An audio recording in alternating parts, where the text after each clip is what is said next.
Morning, Bob. How are you? Ryan, how are you? I'm okay. Juggling. I just got in from a bunch of errands, so kind of like my head is not exactly where it should be. Yeah, we have a few minutes.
and then Cress, but there's a chance we'll get to you earlier. And just so you know, you're still unmuted. I'm Camille trying and to Kat. figure out. Oh, there we go. Okay. And Bob, I see that it's 10:31, so I'm going to go ahead and open to Go ahead. attendees.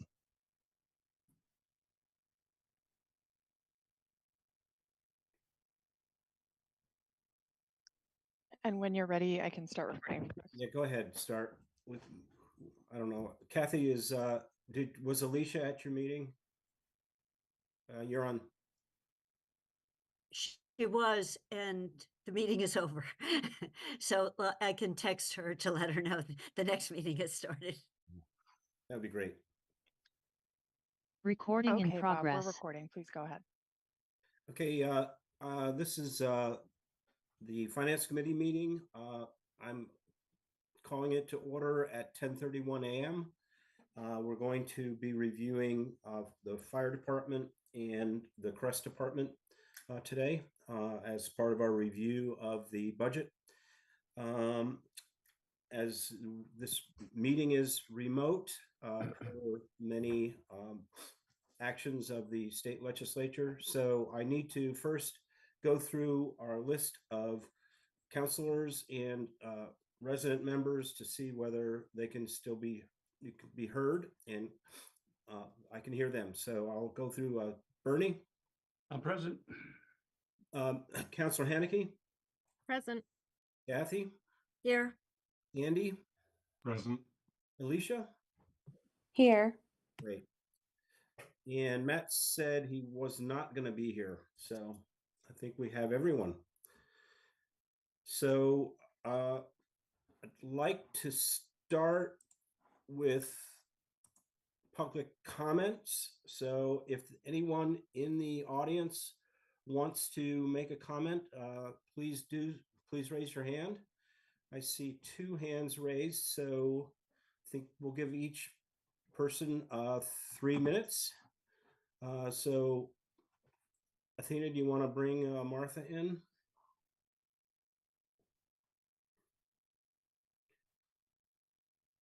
Thank you. I'm Martha Hanner from District 5, speaking as an individual.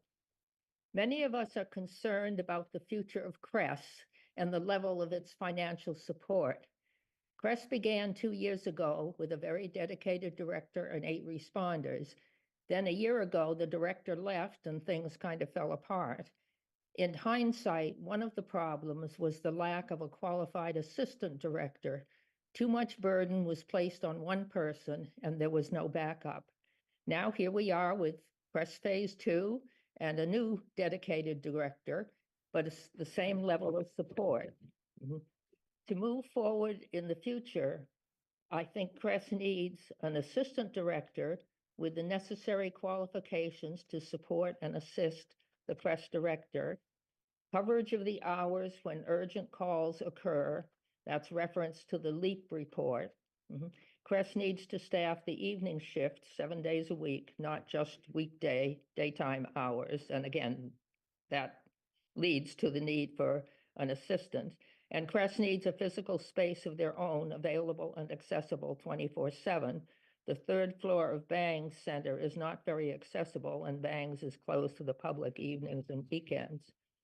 It's unfortunate that the interim team did not report their recommendations publicly and to the council. In the public statements I've heard the interim team make, they clearly identified the need for a professional assistant director separate from the current administrative assistant who does a great job with the day-to-day details. I know the Finance Committee does not have the power to change the 2025 budget today, and that's not what I'm asking for. However, I do request that you take some time today to discuss seriously what support does Crest need to succeed for the long term? Is there a long-term plan? And make your recommendations to the council in that regard. With the current budget, I believe that Crest is stretched too thin for the job it's expected to do. The town made a commitment 2 years ago, and it's time for us all to really think seriously about that. We owe it to the 8 dedicated responders and their wonderful new director as well as to the community at large, to keep this important program on track for the future. And I hope that you, as the Finance Committee, can work for the long term to support that. Thank you. Thank you for your comment. Athena, can you bring Tony in, please? Hi, thank you, Tony Cunningham, District 1. I'm speaking about the library project. I want to plead with members of the Finance Committee to get up to speed, if you're not already, on the financials of the library project. And please take action to get this item on Monday's Town Council agenda. 2.3 million, more than 2.3 million, has been spent on this project to date. This money has come out of the MBLC grant installment of 2.7 million. This project is costing about $100,000 per month, every month it continues. I see in the library trustees packet for Monday a motion to send the MBLC a letter requesting a 6-month extension on the construction start date deadline of June 30th. Since the town is the grantee of the MBLC grant, I would ask why the trustees would be sending such a letter. Shouldn't it be the town manager with direction from the borrowing authority, the town council, if such an ask is to be made? If an extension is approved, you're acknowledging that we could be spending $500,000 more on this project and still not getting anywhere. In addition to the 2.3 million spent already, the capital campaign has spent over 400,000 in raising their fundraising. This project needs to stop now. It's not viable, and any inaction on the part of the Finance Committee and the Town Council is approval to spend more than $3 million on this project. That's going to have to be paid back to the MBLC within 60 days of withdrawing from the grant. We need to figure this out now, and we need to stop the spending and hemorrhaging of money. Thank you. Thank you for your comment. Does anyone else in the audience wish to make a public comment? I don't see any other hands, so I will close the public comment period. And now we can move forward with the fire department budget. Let's see, Chief Nelson is here and Mr. Olmsted. I don't think we need any kind of introductory comments unless you wish to give them. I think we can just we can go right into the questions. Assistant Chief Strongman took ill, so he's not here today. So, but I mean, I think why don't we just jump into it? All right. So, you guys, did you go get ahead. Yes, we did. You got the question. So why don't you just go through the questions and all right, your comments. And right, we're gonna kind of tag team, both go back and forth, build off each other. Your first question was about the hazard mitigation plan, and that we're redoing. We're updating that. We were able to get a grant to support that. So the Pioneer Valley Planning Commission is going to take the lead, as they did the last time. And that whole thing takes it'll take about six months to a year to get it finished, but throughout that, there's a series of meetings, public meetings where the public is invited to make comment and that type of thing. And we'll review where we were, where we are now, and where we need to be in the future. We update it every 5 years, I believe. So one of the good things, of course, is the fact that we were able to secure a grant to pay for the whole thing. We're responsible for 10%. So the grant, which amounts to about $3,200. The rest is being paid for by the feds. So, and you mentioned, for instance, folks on Pomeroy Court. That's one of the things that we'd want to hear about, because things have changed in the last 5 years. Those are the type, and that's why we have these public meetings, so folks can come out and talk about what their concerns are, and we're talking about man-made hazards and natural hazards as well. And as I said, things have changed in the last five years. So this will be a good chance for us to update the plan. Yeah, and I have a personal interest in the plan, Chief. So Okay. just have folks Yeah. Well, keep me informed. Keep us informed. yeah, but well, PVPC does a really good job at this. Like as I said, they kind of take the lead on this and guide us through the process. This is what they do. Mm-hmm. Great. Okay. All right, great. Let's see. The next one's about the availability of qualified personnel. And then the call force and student force, I guess. That's a nationwide issue. Trying to find qualified personnel. People don't. In the last few years, folks have kind of shied away from getting involved in public. They save, and we've had to kind of pivot a bit on how we recruit. Used to be you put out an ad and we had folks banging down the door to come and join us, and we hire paramedics. That's our standard. But that's changed now. What we've done is we'll hire folks that are basic EMTs, but they have to be enrolled in paramedic school. And the caveat there is that we'll bring them in, but we'll keep them and send them to the academy once they complete medic school, and make that commitment, and we'll commit to keeping them. So, but that's an issue that's nationwide, you know, and we're competing against everybody in Western Mass, you know, for a very small pool. And it's a small pool, and it's a small pool of qualified folks as well. That's the tough part, finding the qualified people. You know, we've done pretty well. This is a place that folks want to come to work. They want to come and work for this department. I like to say we are the gold standard for Western Mass. So, Jeff, do you want to jump in here? Sure. Good morning, everybody. Can you hear me okay? I'm sort of doing two things at once. I'm at the UMass graduation for graduates, so just make sure you can hear me. We can hear you. Yep. Okay. So to piggyback on the chief's comments, yeah, we've adjusted our hiring format over time to meet the times. COVID really had a lot to do with some of these changes you're seeing in the world of public safety and healthcare in general.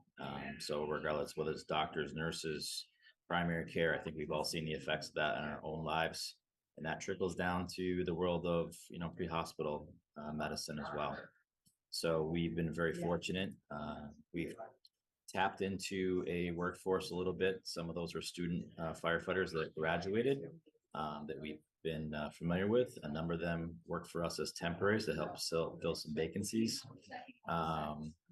And it's been a successful format. I think that's one of the advantages we have over some other communities. So we have a workforce that does work for us that we get to be introduced to, and it's more than just somebody that you meet and an interview and a resume. So we're going to continue to kind of work through that as we go. The other thing too is that the workforce is savvy. They are able to read contracts, and they look at what they can make, how they can support their family, you know, what's the short term and the long term. So there's a lot of competition for the same people the chief mentioned. So that's Ludlow, Longmeadow, East Longmeadow, Chicopee, Northampton, Hadley, you name it, across the Western Mass. Those are people that we're competing with for the same high quality folks.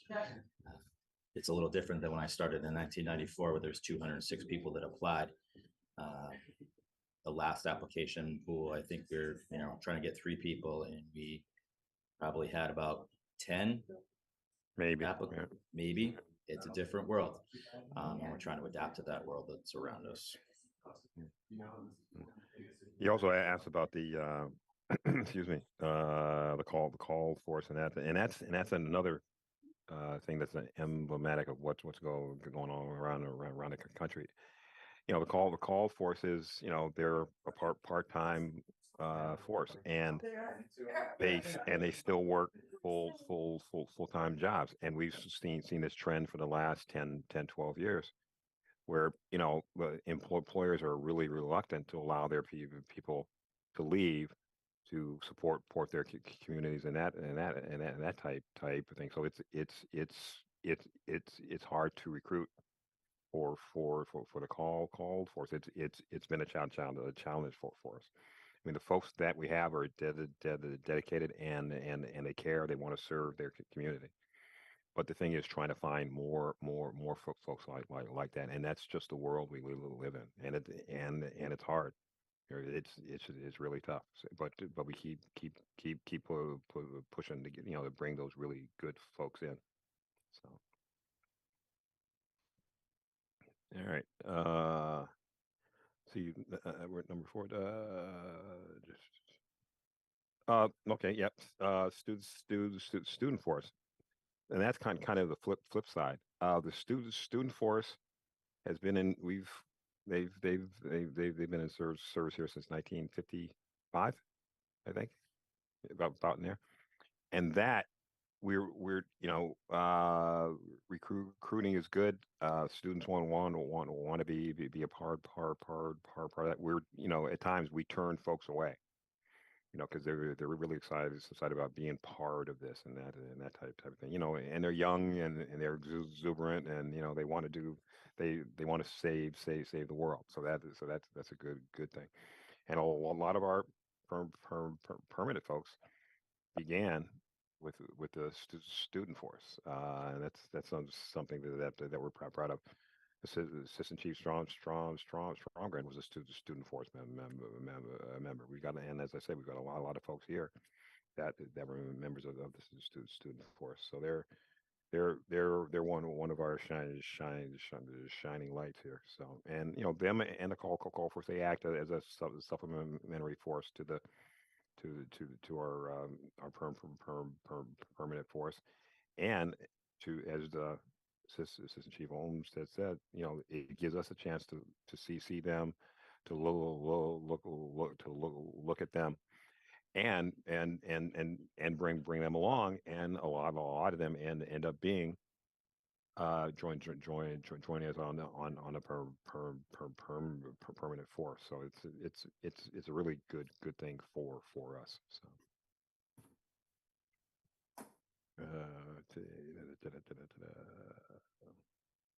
I think the next thing was lost time in injuries, I believe. It's not so much that the injuries have been going up. It's just that we're keeping better track. Some time back, I put out a directive. We need to keep track of all in injuries, not just the big ones, but anything. And part of it was just to kind of keep track and see where our trending was going. See if there are some things we need to be more aware of, and that type of thing. But also, I wanted to demonstrate that this is a dangerous profession. Folks get hurt. And the other piece of this is that folks get hurt, they get nicked and that type of thing, but they still come back to work. They still come in and do the job. So it's kind of twofold. And a lot of our injuries are just for reporting purposes, and just to kind of keep track of trends and see if it's anything that we need to be hyper focus on. So that's why you've seen the increase. We're doing a better job at reporting them, keeping track of our injuries. Jeff, you want to add anything or?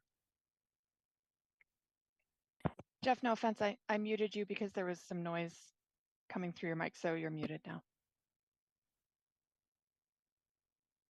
There. Okay. Sorry about that. It's the graduation. So I think the other thing to point out is that we commonly think of these injuries as being physical in nature, and many of them are, but as time has gone on, it's become, our awareness of mental health of our workforce has increased, and some of these injuries can be mental health related as well. They're not exclusively physical. So there's a couple of these that are in there that you might see long term that are reflective of that. And it's really just an acceptance, an understanding of the other dangers that occur in the work that we do. Right. And that's something that's coming that's begun to grow in the fire service. We noticed it a while ago, and we've been taking steps to address that. And it's a growing issue within the fire service, because you can't see it, you can't feel you can't smell it, but it's there. It's just the same as breaking an arm. It's an injury that comes about from your service. So we've been paying very close attention to that type of thing as well. Okay. Where are we? Jeff, I think this is your bailiwick here, to pay patient contact piece. So I think when we're looking at that, I think you see a lot of the input or impact of COVID in that time frame. And since COVID is finished, we had a lot of changes, and there's a lot of people that had concerns about their conditions that led us to do a lot of treat, and then ultimately decided not necessarily to go to the hospital. It was a tough time. There was a lot of new understandings of the world around us. So I think I can generally put most of that, peak in FY 21-22 back to the COVID times.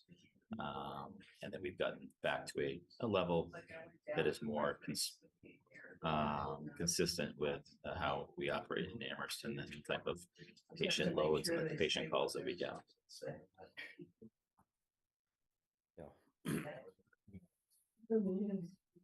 I understand your reluctance to transport people to hospitals during that time. Actually, that's actually not how, that would be an important thing. So thanks for bringing that up.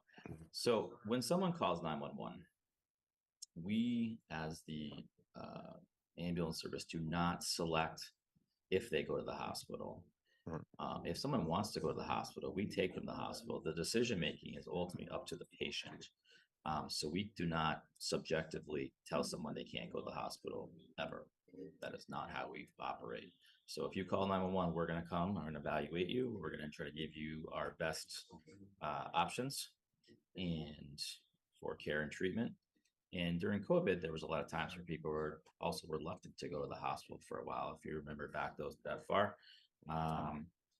And sometimes they chose different pathways to care for themselves or see their primary care or go to a health, things that they were capable and competent to be able to do. So it's just a different way to look at it. But I do want to make sure people understand that the ambulance service in Massachusetts, we do not subjectively tell people if they could go to the hospital. We are happy to take you if you'd like to go.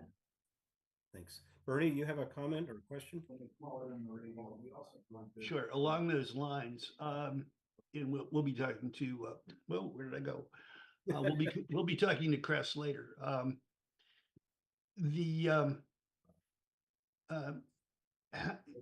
Within that group of patient contacts, treat, no transport, are there a number of people who could benefit from follow-up and assistance from Cress and like a home visit kind of thing? How many of these people are folks who are calling for reasons that are predominantly not medical, is what I guess I'm getting at. That's one question. The other question is, when would relate to the EMS interactions with Crest and the potential there to assist Crest or be called by Crest when certain situations arise. I'm thinking of other community-based responders where they work hand in hand with the fire with EMS more than anybody else.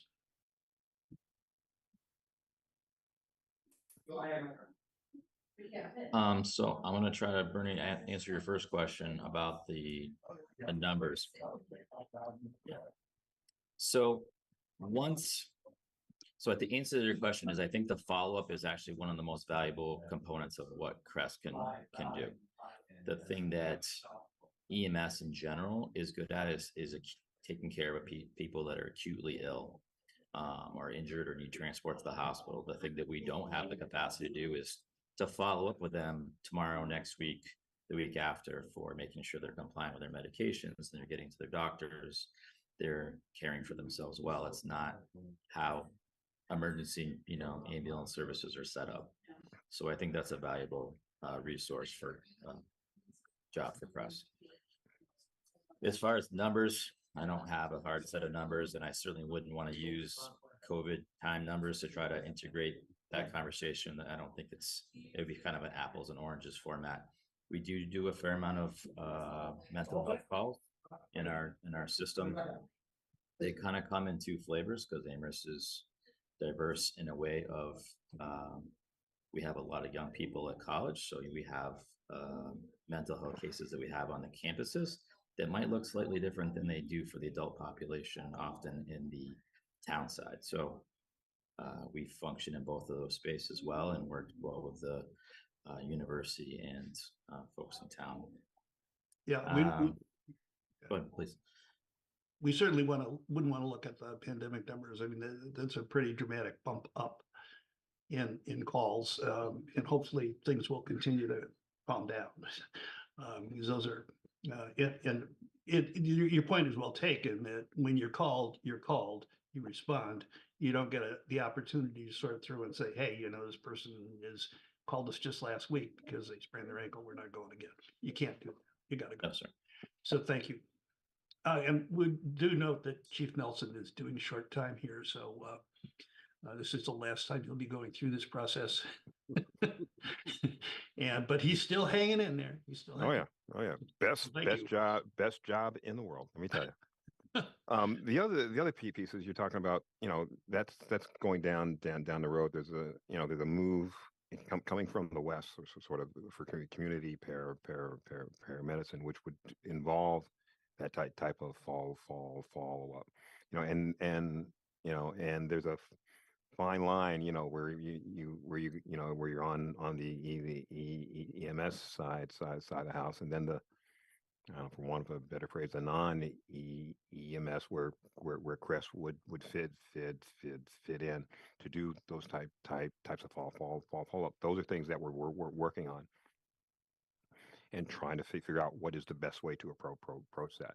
Again, this is all new, so we're gonna crawl, walk, run. So, but I think in the end we'll end up with something really good where the collaboration between us and Crest is going to be great.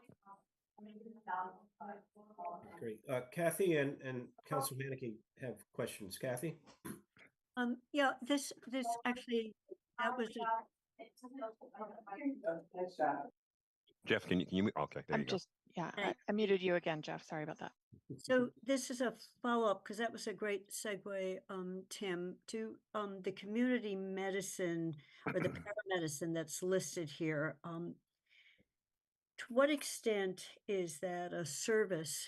I've got a several part question linked to that. Is that a service that one could bill? So if you think, the COVID numbers may have were an anomaly, but one of the things we saw across the country, not just in Amherst, is a decrease in emergency room use and hospital use from people who could be treated at the place they were living. They didn't, you know, the super serious ones went. And some of that is this community medicine side. To what extent is some of that billable or potentially billable? You know, working with primary care doctors that they know you're doing that, and then with CRESS. And I'll just give you the one thing I know from a couple other countries. The Netherlands is the best example of it. They do urgent calls that are like, they look like a mini ambulance, but it's a Prius or a small car, but it's got oxygen in it, and they go out and they assess.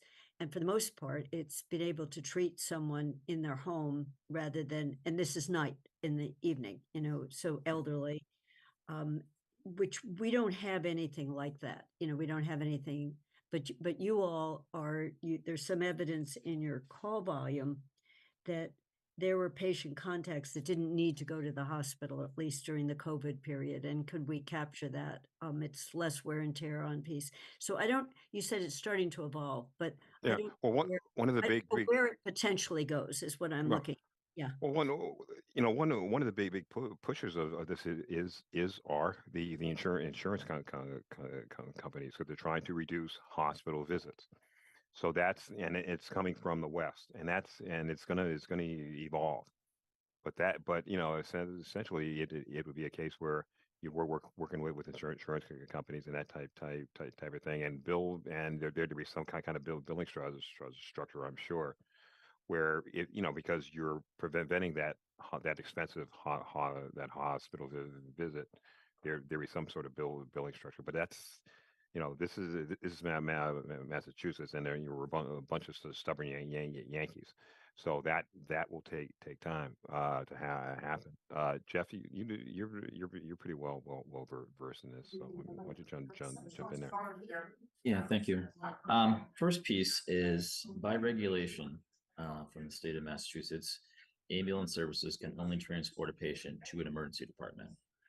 They are looking at alternative location for transport that might be more applicable for certain people and certain conditions, but currently we don't have an option. But we're hoping that they can change that. We're starting to see some community paramedicine programs start up out east. And to answer your question, Kathy, payment is a struggle and probably one of the biggest things holding us back, right? Because we just can't pay for the staff to come off the line to be a standalone community paramedic and not have a way to bill for some of those services and offset the costs. And ultimately, that's really what EMS billing is. It's an offset of our overall budget, not necessarily a replacement for. So we're looking at hopefully changes to state Medicaid rules. If you looked at like Minnesota or some other places, they changed their rules there so they could actually bill the state for some of those services, and it made it a more viable statewide option. So I'm hoping that Massachusetts will follow in some of those footsteps. Thank you. Councilor Haneke? Thank you. A similar follow-up question on the medical and sort of assistance pieces. I noticed in the police call log, medical assists and mental/med assists were over 1,000 calls in a year.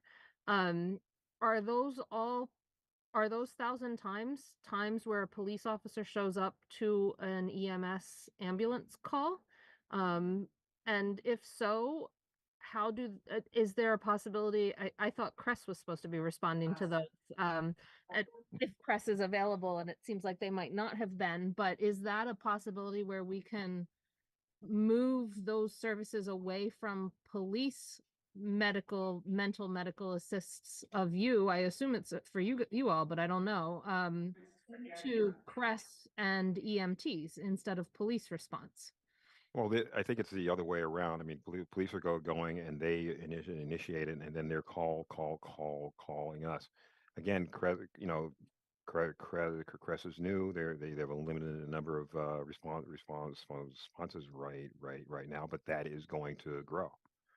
And I think you'll see as time goes on, there's going to be more of these calls where Crest is going to be the one that is going to be the first due for first call. But again, I've said it before as part of the interim leadership team, it's going to be crawl, walk, run. I mean, everyone wants this done. Yeah, yes, today. But we have to do it the correct way. And one of the prime movers or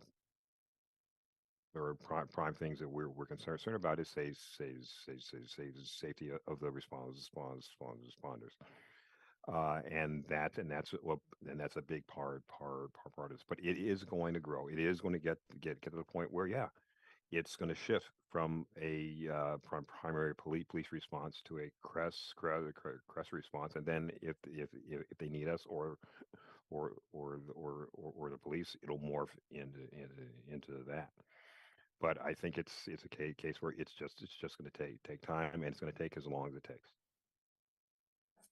Maybe Joe, I just want to jump on that a little bit. So there's not necessarily a linear relationship between the number of mental health calls that the police go on and actual ambulance requests. So they probably, I think in my conversations with Captain Young, they probably call us for 2 to 3 out of every 10 mental health cases they go to. So the ambulance is sort of the last, at the very end, at the point where you decided that whatever opportunities you have to sort of intercede or make things better didn't work out.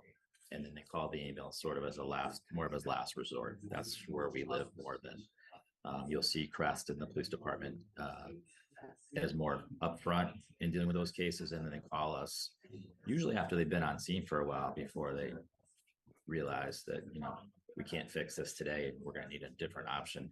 And unfortunately, the ED is not always, the emergency department is not always the best place for somebody, but it just happens to be the only place that we can take somebody. And it might be the best result for that situation at that point in time. Okay. All right. Implications of the growth of or elder population. We need to increase. Our biggest growth is we focus here on 18 to 20 to 22, and above age 55.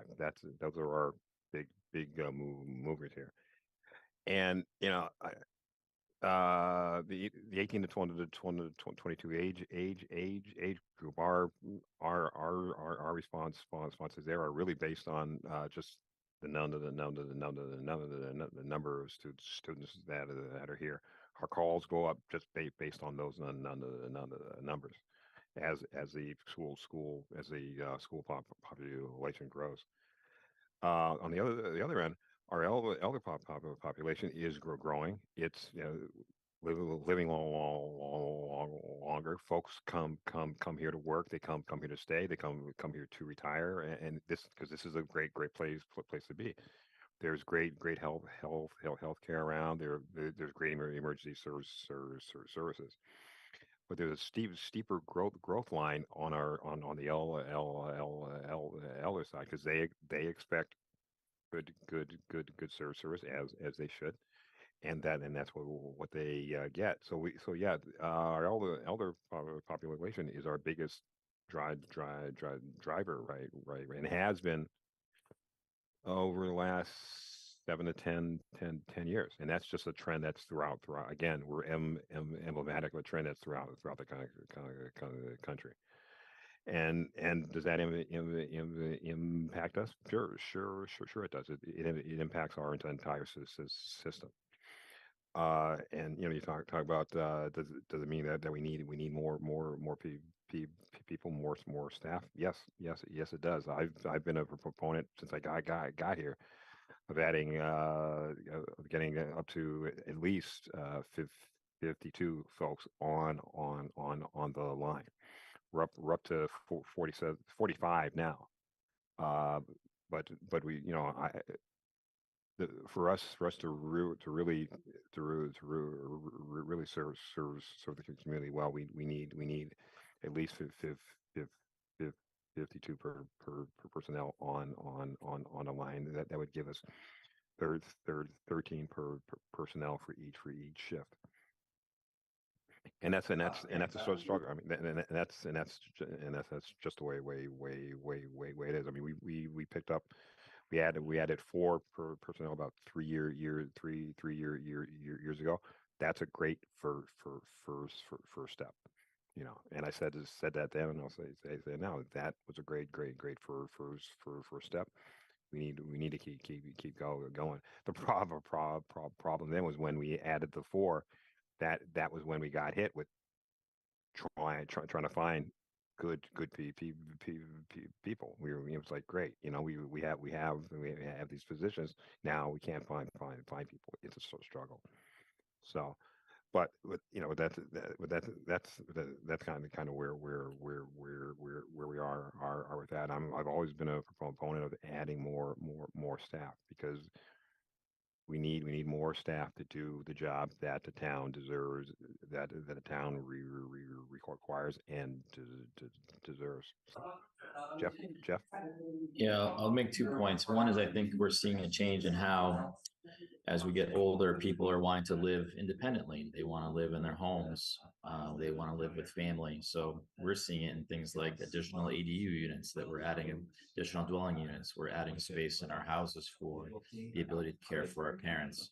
And that shows up even in fire prevention, as we're seeing these plans and inspection services. So as we have more people that are older, they inherently are going to need more services and more care.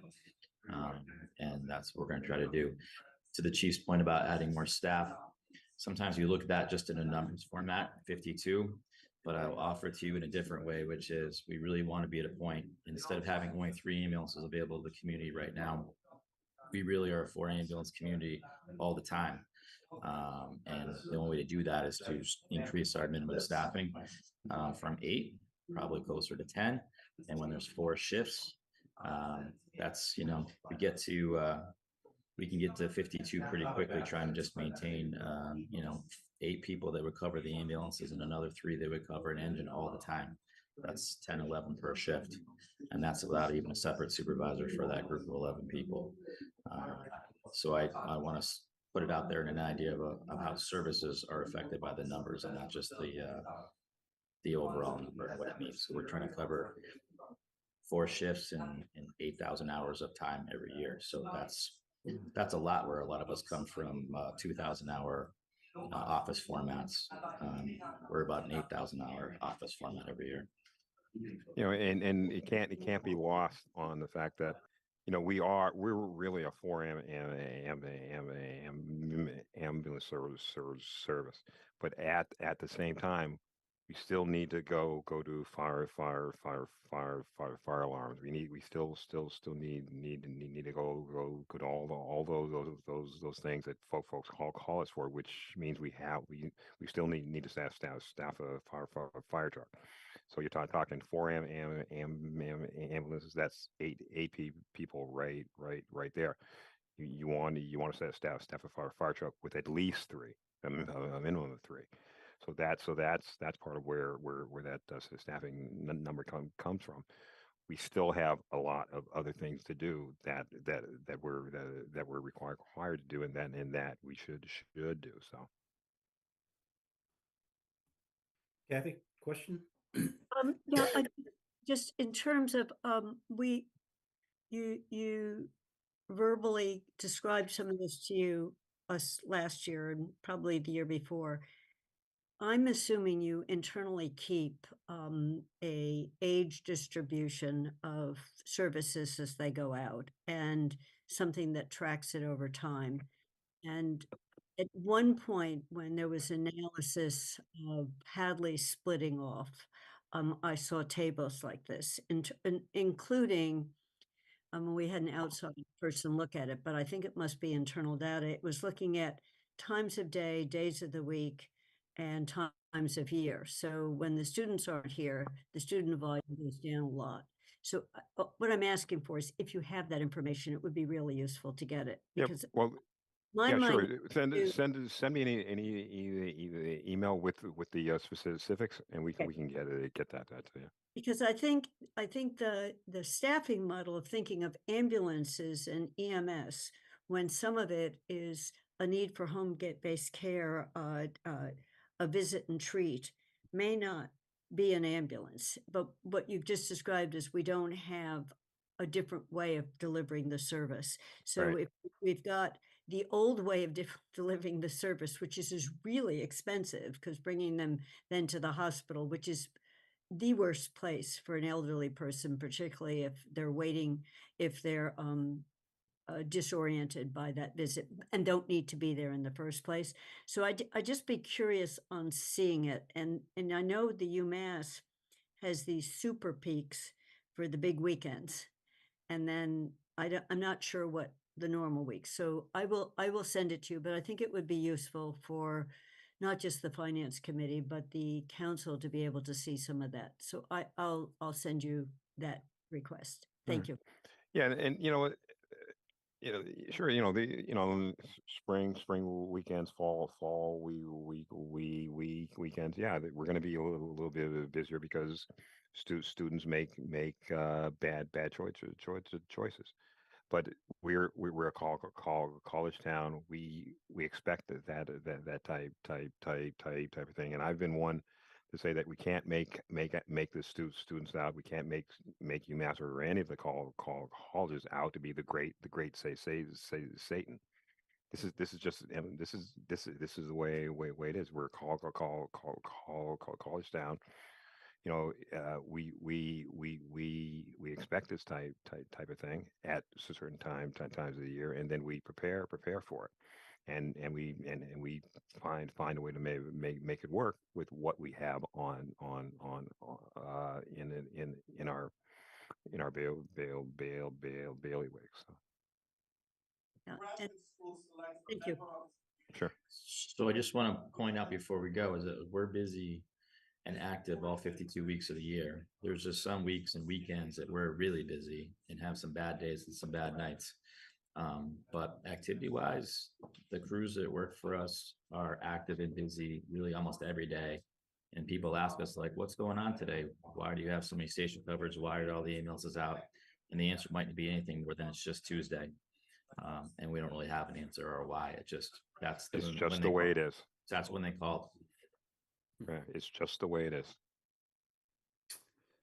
So, Ernie, you got a question? Just along this discussion about community paramedicine and keeping and folks wanting to age in place at in their homes. In Massachusetts, it costs more than $160,000 a year to keep someone in a nursing home, and it would be it would be very nice if on a statewide basis we began to recognize that, and that putting some resources at the local level to help people maintain their medications, to help people age in place, is far more respectful for those people and also less expensive. So, there's if you need if the wider world needs an incentive to move towards community paramedicine, look at the nursing home costs.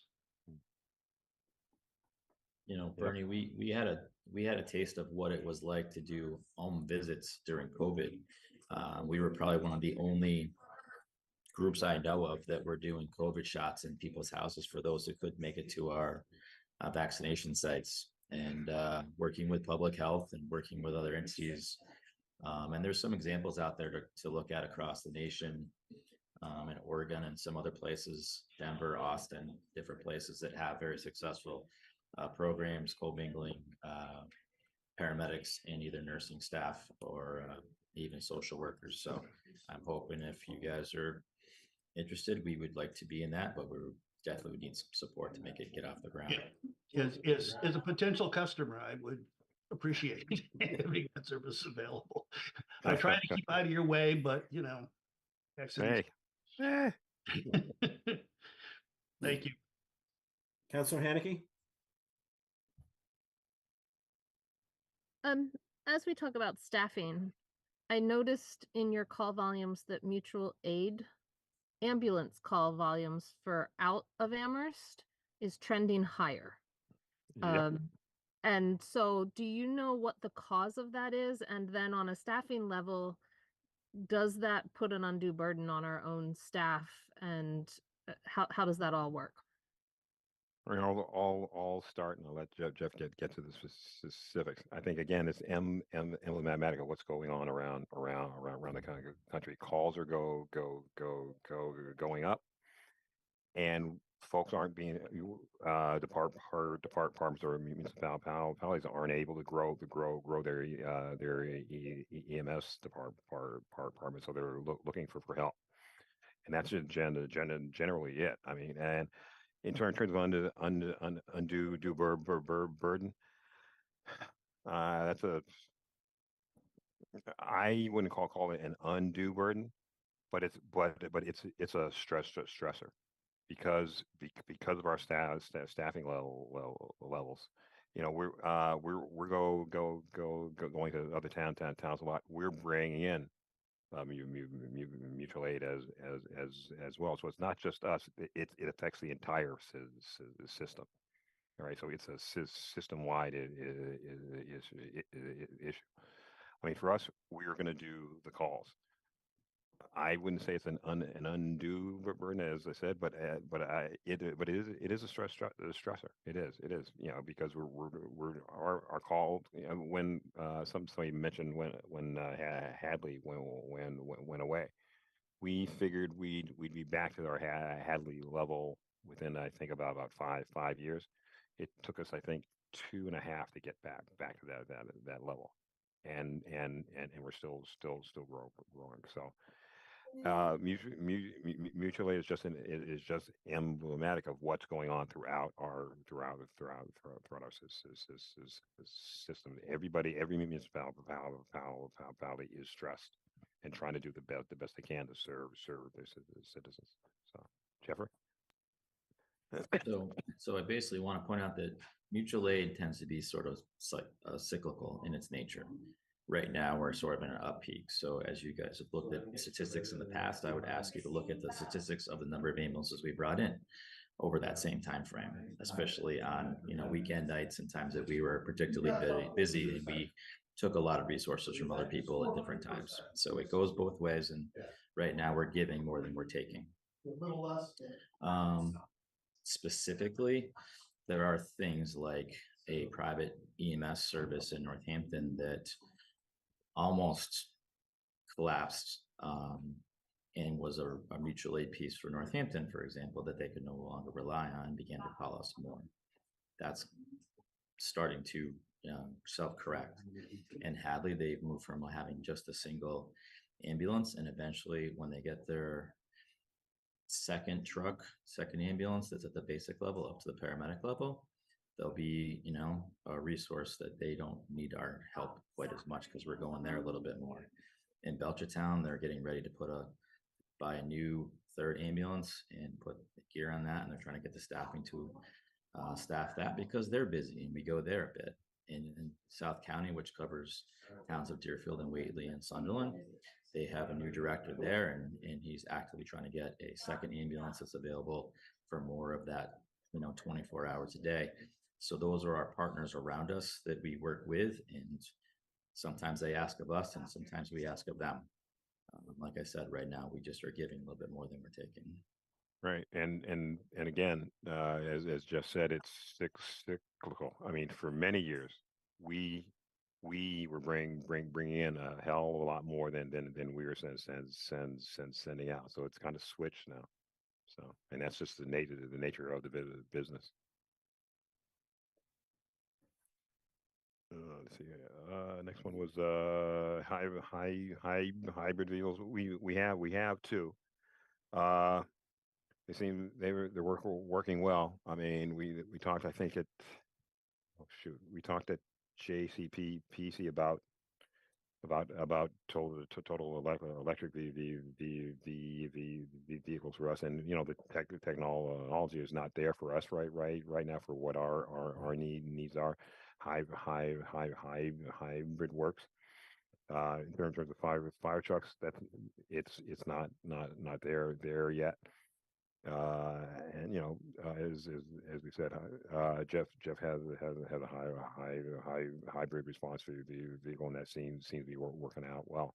So Yeah, the question here was, it really aimed at, will these things last longer than the diesel or gasoline powered?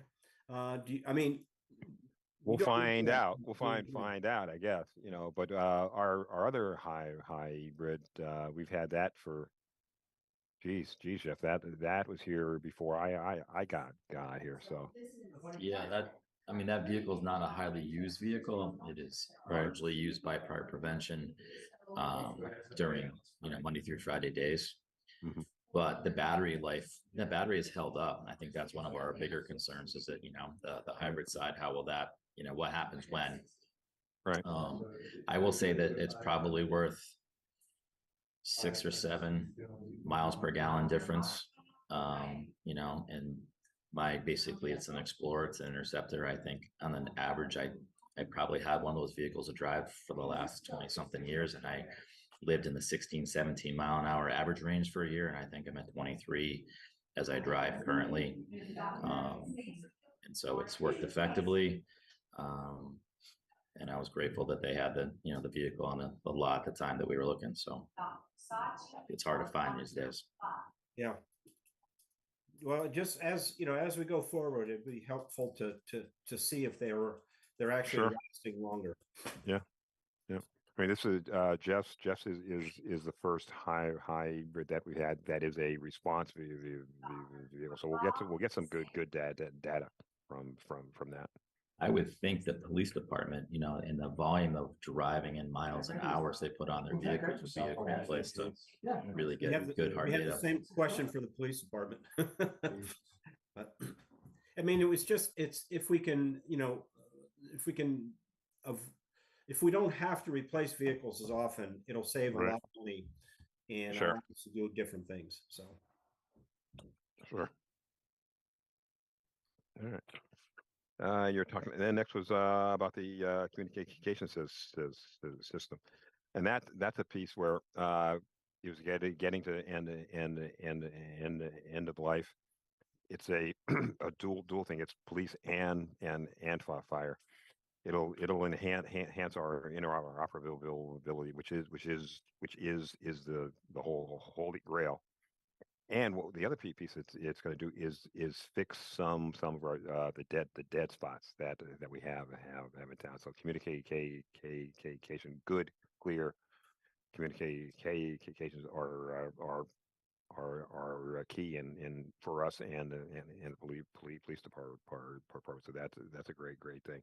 Again, the equipment is end of life. You can't get parts anymore, and that type of thing. We stretched as far as we can.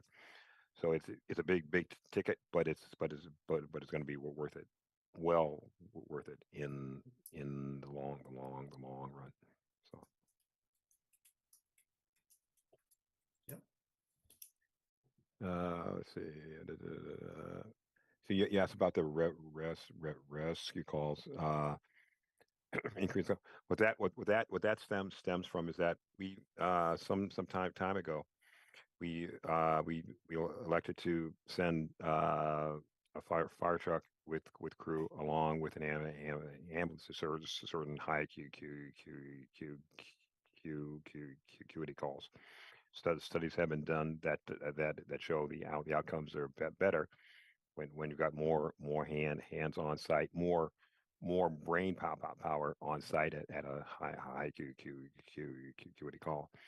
And what the rescue piece is simply how it's coded in our logging system. So when a fire truck goes on an EMS call with an ambulance, it's placed in the rescue category.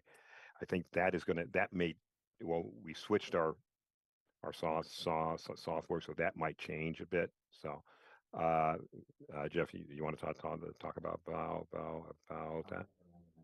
I mean, ideally, we try to be as efficient as possible. Uh, that being said, there are certain call types that we have, we believe that have a higher acuity and have a higher need for resources right that minute to try to stabilize a patient and make sure that they are taken care of well. And it gives us a lot of different options that we there have to manage. But at the same time, we're putting enough resources at that minute.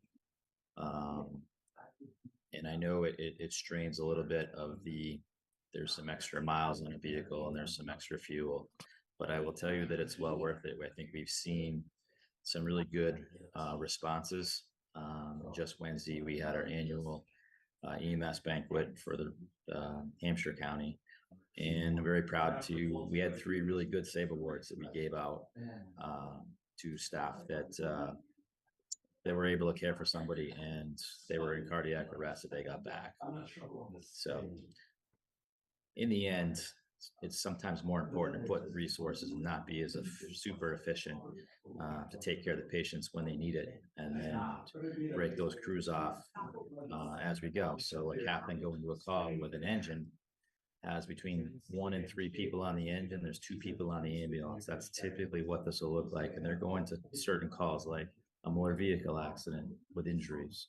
They're going to chest pain or cardiac arrest, respiratory arrest, strokes, some kind of, damaging trauma that with a lot of bleeding.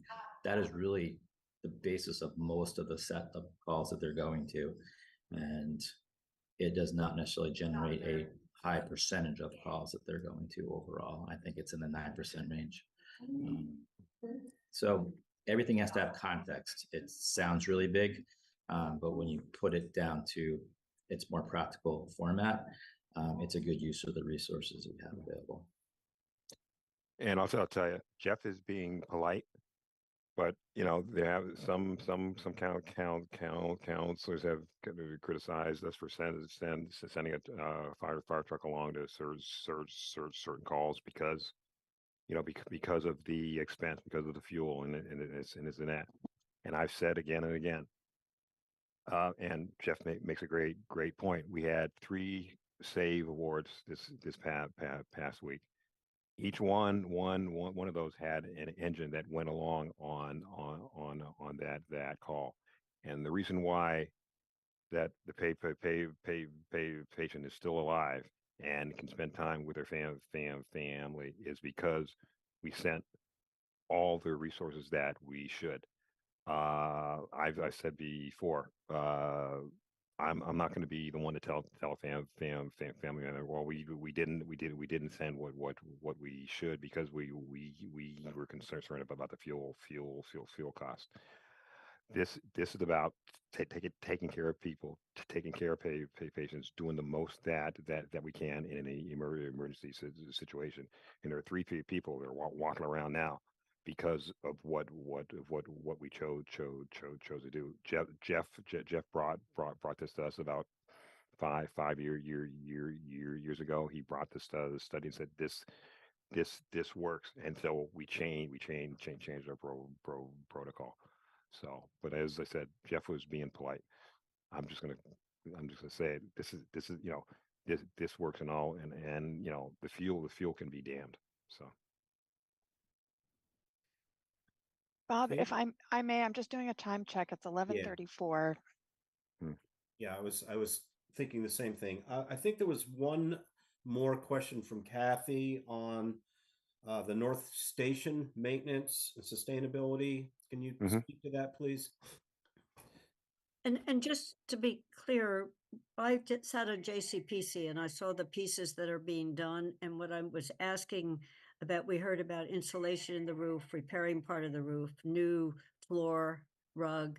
So is there more? I mean, is there a larger schedule of things that are not going to be taken care of that are already on the capital plan list? So that question was, is there more that we haven't seen yet? Not large things. But it's right now we're at the point. I mean, we've hit a lot of the large items that have kind of gone by the wayside. Now it's pretty much just maintaining the building and keeping it a good livable space. You're muted. That answers my question, Bob. You know, I didn't know whether it was now under control as opposed to a challenge. So it's getting under control is, I guess. Yes, what yes, yep, yep. I mean, it's a 45-year-old. No, it's a 49-year-old building. So Yeah. We got to keep the North Station going. absolutely. So any other questions or comments from the committee? Well, thank you, Chief Nelson and Assistant Chief Olmsted. Thank you for Not a problem. And Chief Nelson, I'm a retired person, and I like to say to people that every day is a weekend, but for you, every day will not be a weekend. There you go. Thank you. Appreciate it. Okay, well, thanks very much, gentlemen. Take care. Bye. Okay, so Camille, if you're still can listen, can you hear me? Yes. Yes. Great. I think you're on. All Great. right. Well, Camille, welcome. I haven't had a chance to meet you, but I'm Bob Hegner. I'm chair of the Finance Committee and a town councilor. So I appreciate the fact that we've gotten you, and hopefully we'll see some good things. Well, I hope so. Athena, you're sharing.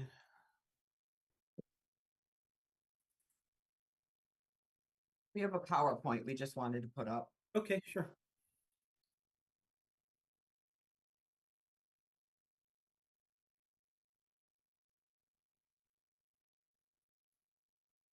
Athena, we're not seeing anything.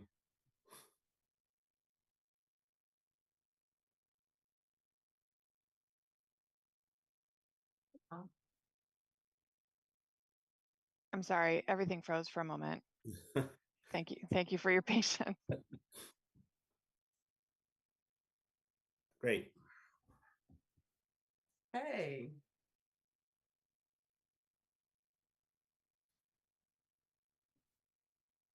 Camille, just let me know when you'd like me to move to the next slide. Okay.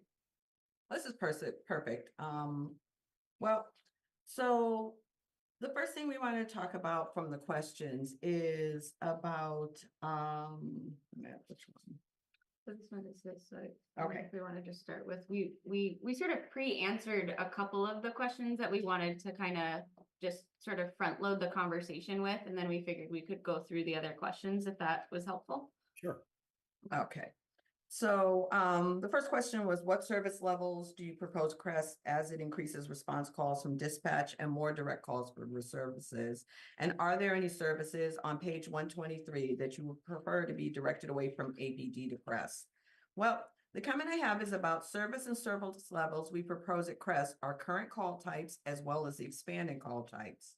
On 123 of the APT report, we would request to assist with missing persons, medical assist, and community outreach. We wouldn't take these over, but we could assist. Also, the mental and medical assist, we could work on these. It should be noticed that service levels are impacted by many factors, one of which is the duration of calls. This is a metric we will be tracking tentatively as soon as summer of 2024, as we are working with Qualtrics. You can stay on the slide. Okay, you can stay on this slide. So the question was about barriers existing and the service levels, which we would prefer to be responsible to. One of the things that I've committed to during my first month is establishing SOPs and written policy. And this slide is a draft of the SOPs. We'll be meeting with the GPL, that's the Government Performance Lab, on Monday and with dispatch and other public safety branches in the coming weeks. It's an important note to note that this is a big change from previous director who had a different approach philosophically to this, where SOPs and policy were not prioritized and viewed as more restrictive. And here are a couple of things that we have received from dispatch. As we were told by the town manager and the department head, CRESS has been approved to respond to a certain type of calls, and they will add that call to our triage. And for some context, when triaging well-being checks, if the check involves the possibility need to enter a premise, they default to the PD response, in part due to the fact that they can't send CRESS and PD on a co-response. If the well-being check involves someone in the road, they default to PD due to the time-sensitive nature of the call. If the well-being check involves someone in a highly agitated state, they currently send PD, although this is the exact call they dispatch would like to be able to send a co-response. If the well-being check involves any ongoing violence or crime, we send PD.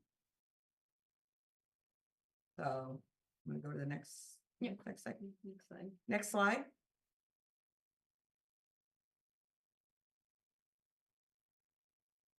Athena, next slide, please. I wonder if it froze again. Yeah, might have froze.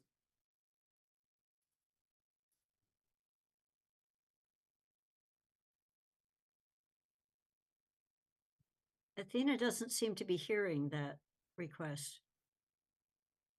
She hears from you to next slide, please. I don't know. No, I'm just seeing, Bob, that she's not looking up when we. Yeah. Athena, can you unmute so we can hear you? I'm sorry. I'm having some technical issues. My computer is totally crashed for a second. So Athena, is it helpful? I don't know as like we're entered in, are we able to screen share? We might be able to pull it up and do that if that's easier. I'm sorry about this. Let me see if I can allow you to share. Okay. I'm gonna steal this for 1 second. Yep. No, sorry.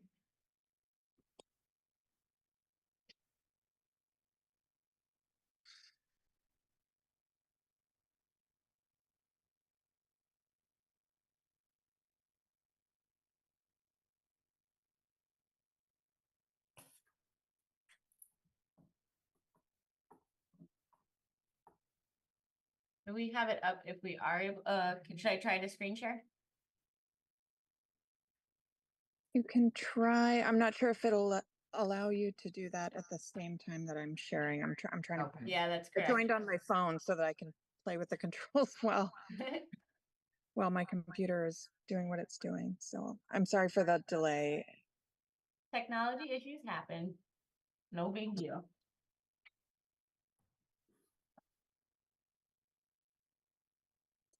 I tell people all the time, I'm convinced that like from the pandemic, Zoom is just tired. So every once in a while, it's like we're gonna break.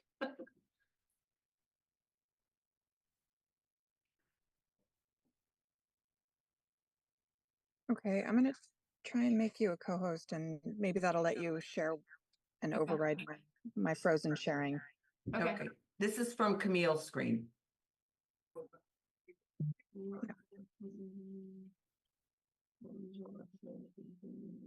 This will stop. Yes. Okay. So. Just give me 1 second. Sorry. So now can folks see our screen? I think it's not clear. I mean, I didn't see anything different. Mine Oh. still shows that it's Athena's screen that is being shared. Oh, interesting. Okay. Okay, want to try it again from. This will stop. Yep. How about now? Because on our end, it shows that we are screen sharing. there. Can you see that now, folks? I can see it, yeah. And Athena, is it like if I advance, is it? Yeah, you should be all set. Okay. All right. Yeah, there you go. Okay, great. Okay. Sorry, folks. Thank you for your patience. All right, another question was about the budget missions, about our mission statement is to serve as a community builder, connecting people to services and resource. The original intention of CREST was to serve as an alternative to armed response for nonviolent police calls. It seems the original mission might be getting lost. Has it? And I responded, no, it hasn't. We still serve our neighbors in a capacity that would tie up police or others for much of their time. We are able to spend time with the neighbors, reaching out to resources that we have partnered with and have gained valuable relationships with other departments within town. Also, we get direct calls from town hall, the library, and such, rather than employees calling the police.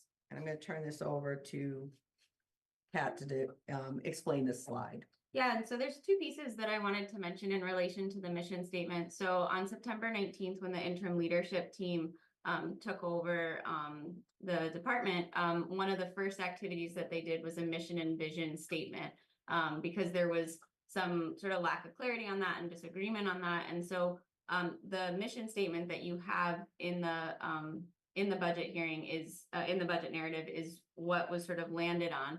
And one of the things that we're doing with the Harvard Kennedy Foundation, with the Government Performance Lab, so they embed a fellow into a department, and we're working on both some data as well as dispatch related things. And so one of the things that we did is we took the mission statement, as you'll see on the left-hand side here, and then we kind of pulled out of that different, very specific objectives, which we really boiled down into 4 specific objectives. And then from that, we identified different key performance metrics that are tied into those major objectives. And so right now we're in the process of sort of wrapping up working on the data piece. We're going to talk a little bit more about some of the internal data that we have for the last 6 months in the department. But as you'll see on the right-hand side, so those are some of those performance metrics. And so this sort of speaks to the question of, is the mission statement being lost or not? Because what we're then doing is we'll have performance metrics that then tie back into that mission statement, and it'll allow us to sort of guide and check the work a little differently. So, and I'm gonna progress to the next slide, if it allows me to. There we go. Okay.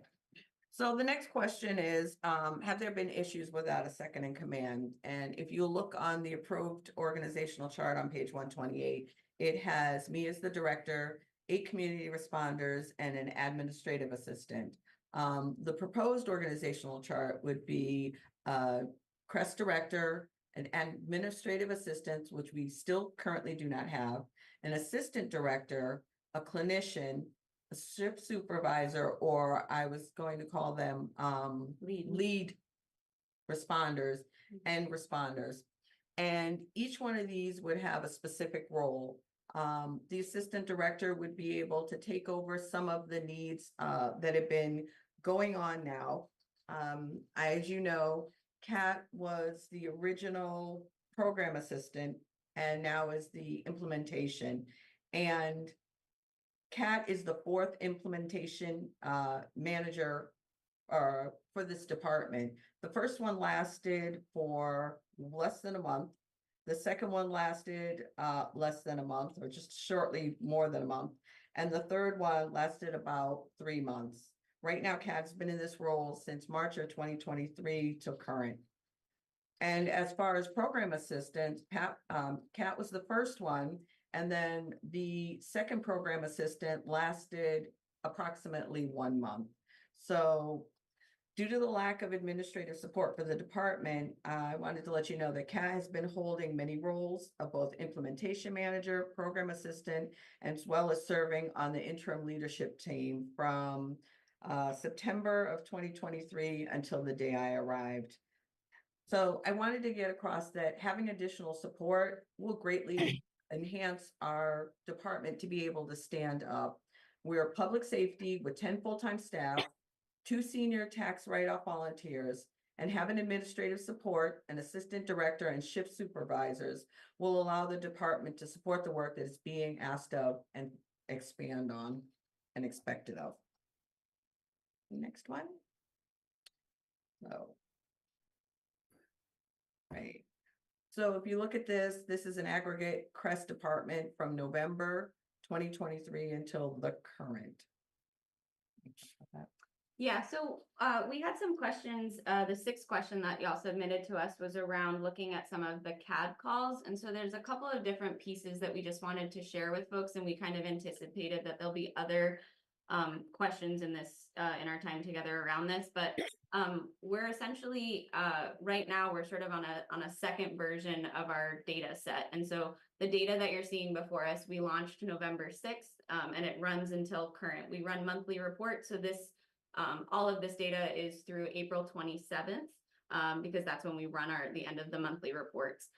So as you can see, this is based on our internal sort of systems, right? So this is our number of reports that we have, the total number of interactions that we have with individuals. This includes both one-on-one interactions as well as some of our larger scale events, and then also the number of resources that are distributed.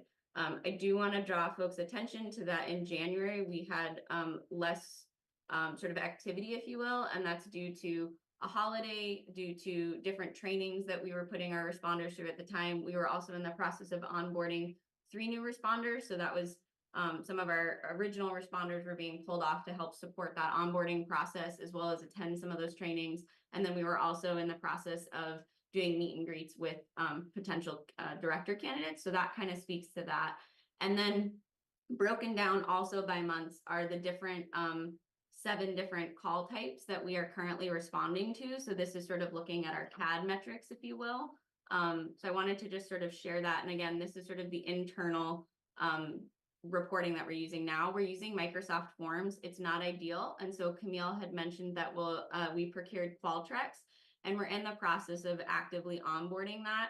And so essentially with the GPL, and I'm going to share a little bit more about this in a minute, we're going to be shifting what we're reporting, which will sort of help capture the work much better. And then that will then be on the Qualtrics system. These I just pulled out in terms of some bar graphs or some pie charts, excuse me, so that folks can see by month.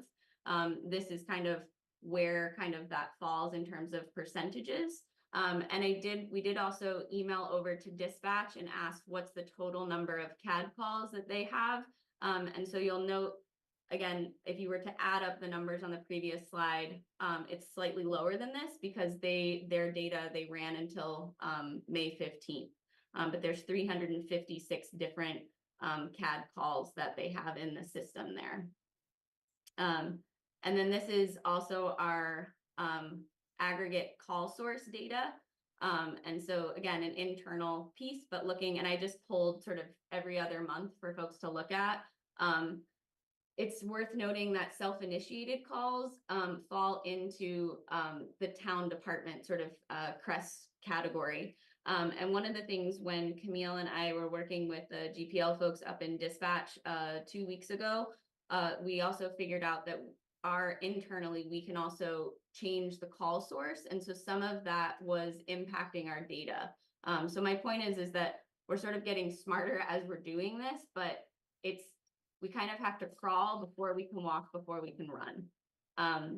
And then the last piece of data related, and this relates both to kind of question 6 on some of the CAD pieces, as well as the last question that was submitted to us around the department's plan to assess the CREST department and its emergency response capabilities and effectiveness. And does the budget propose support this? And so there's really 2 pieces to this.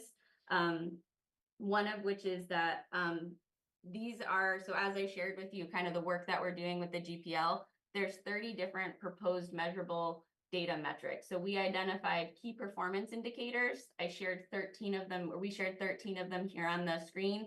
There's an additional 8 and then that are supplemental and 8 that are essential and 9 that are supplemental. But these are then going to be some of what we'll also see as some of our services and some of the other data that we'll be reporting likely in other years. And as I said, we're actively building out that new reporting system. So these are the types of things that will be incorporated into that new reporting system. The other thing that we're also simultaneously doing is when we were awarded the Equal Approaches to Public Safety, the EAPS grant, and we'll talk a little bit about what that funds and things like that. They didn't really have any metrics that they were requiring of us. And so we sort of, when we went out of the gate, we were like, what should we be collecting? We're actively meeting with evaluators at the state level now to sort of see what they're collecting from funded municipalities. And that's the end of that. That's the end of the slides.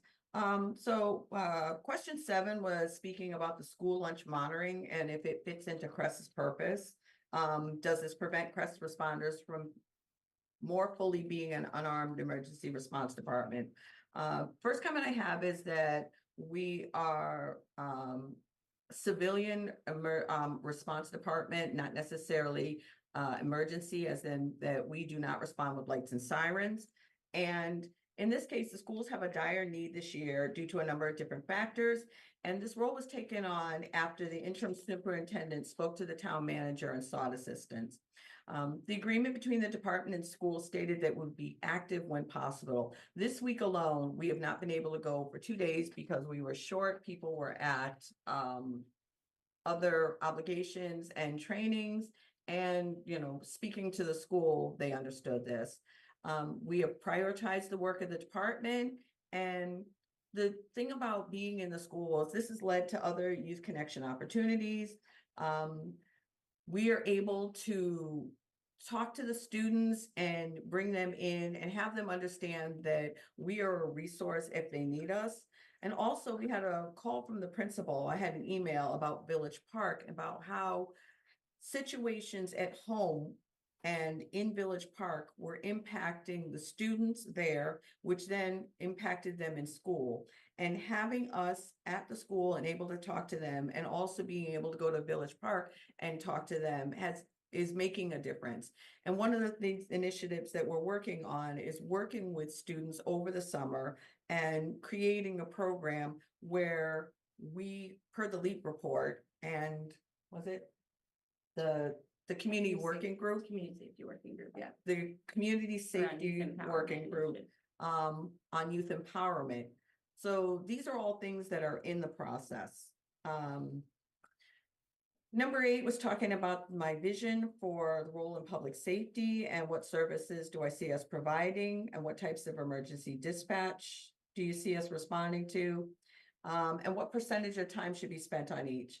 Well, right now, we are going to assist, but going more to on 123, the mental medical assist that Chief Nelson also talked about, how the fire was going to assist citizens depending on the nature of the call. Once again, if there's any kind of violence or weapons, we're not going to go. We could be a resource for missing person and some of the other calls that I don't feel that we are trained for is like per the LEAP and the CSWG, the working group. In that report wanted us go to nonviolent domestic violence disturbances, but by their very nature, DV is violence. And I don't feel that my responders would be safe in that kind of situation. And I know, speaking with police, that those are one of the most scary types that people can go to. Let's see. Number 9 is about the library diversion. The types of calls we're handling there are people that are sleeping in the entrances and being able to go and help them and offer services, people having difficult mental health issues and being able to pick them up, take them out of the situation, and just be able to talk to them and ease their fears. Also, we have a great working relationship with Craig's Doors, the Amherst Survival Center, and we have a resource guide that we're working on with other people. And it's all about the relationships, being able to call someone and be able to sit there and say, I'm sending this neighbor to you who's having this kind of problem, what kind of services can you offer? And having them be able to have a warm handoff to say, this is the person, and they don't have to go in there cold with no information. I think that was the next one. Yours, the last one. Assessments. Yeah, and the last question, which I know we shared a slide on, but regarding the department's plan to assess the CREST department and its emergency response capabilities and effectiveness, and does the budget as proposed support this assessment? So one of the things that we requested was if we could also show this year what our equal approaches to public safety grant support. So right now, if you look on, I forget the exact page number, sorry, but it is page 130. You'll see that 96% of our budget is really for personnel. And so that public health, that Department of Public Health grant really supports a lot of our operations right now, a lot of our programming, and sort of other expenses. So things, you know, we can mention what some of those are, but that grant has been instrumental in allowing us to stand up in the ways that we have. And then the non-fiscal grants that we've been a part of and that we've received, I know that was something that was mentioned in one of the earlier questions, has been really helpful. So the Harvard Kennedy Foundation, for example, has been really helpful in terms of their technical assistance, as well as the Council State Government in terms of also understanding sort of on a national level how other alternative response programs are navigating some of the same issues. Yeah. Okay. And I just want to say, day 29, I am happy to be here.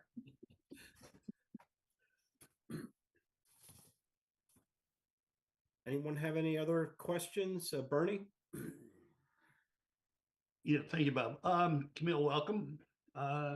Hopefully there'll be a day 579 or something like that. We like to keep you around. Let me just say I agree with you completely about domestic violence. That approach, you're in a situation where at least one of the parties is disinhibited, if not by substance, by blood pressure. You're in a situation where you're confined and you don't know what's around the next corner. And you're also in a situation where there's plenty of weapons. Don't have to be firearms. It can be any kind of heavy object. So, or any object. So that's a wise choice. I also agree with your need for a clinical component. My question would be: have you what at this point is CREST's relationship with the DMH funded vendors, where you might need to have someone be provided with some kind of emergency support or respite? Have you encountered those kinds of cases, and are, you know, and you've got, I was joking with you before about your 20-page to-do list. I think I probably underestimated the number of pages. Have you had the opportunity to do that, to begin to look at other emergency service providers in the area?